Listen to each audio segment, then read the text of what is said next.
Good morning po, Sir MG. Sir MG, ito po yung unit na na-check out po sa Mato Sewing Machine. Unang setup natin itong transformer, ang unang isasaksak sa regular outlet. Huwag po natin sila isasabay. Ito namang unit natin, isasaksak natin dito. Ngayon, magkakabit na po ako ng sinulid sa itaas, papunta po sa may karayo. Ayan. So, ganyan lang po siya. Napaka-basic at napakadali lang po ito i-operate at gamitin. So, importante yung unboxing natin. Pagkatapos natin i-unboxing, i-share natin sa TikTok.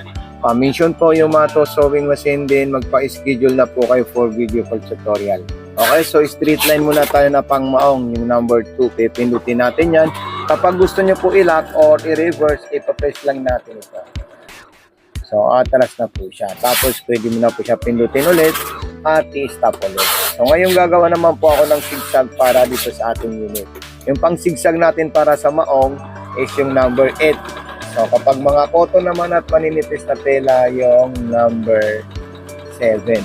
Ngayon, kapag mag-aging po tayo sa maong, ang gagamitin natin at mas matibay na aging, yung number 5. So, yan po siya. Okay, so stop natin siya para may pakita natin sa video natin yung ginawa po niyang design. So, ito po siya, Sir MG. So, God bless and more power. Bye po. Mabuhay po kayo.